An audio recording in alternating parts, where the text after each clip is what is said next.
Today we'll be talking about pick and roll and why it works.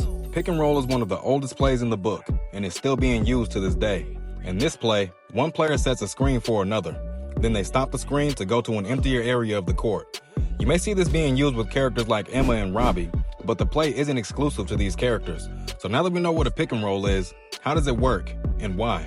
Let's start with the psychology of pick and roll. Typically, the center will set a screen for perimeter scores. Once the defender is separated from the scorer, you get an open look on the perimeter for more accurate shots. As a reaction to this, help defenders will usually fill in where needed, as they don't want to give away open shots.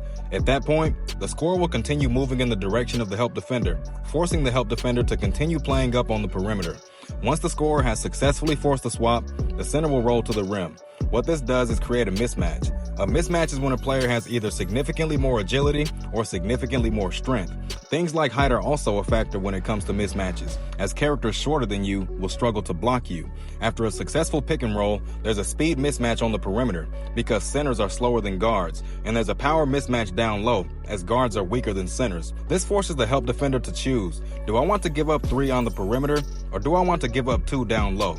In most cases, the defending center will choose to stay on the perimeter to avoid giving away 3 points. In essence, pick and roll is a play designed to control opposing bigs and force mismatches that lead to points. Pick and roll is also a play often used in combination with the ISO play. But why does using pick and roll with an ISO play work?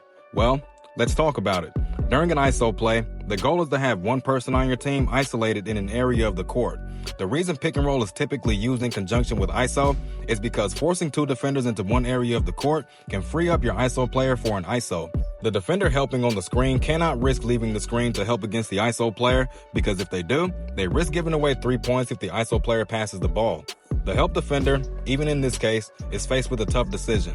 Do I leave this screen and risk giving away 3, or do I keep helping on the screen and let their ISO scorer get 2 every possession? In most cases, help defenders will stick to the screen because 3 is more than 2.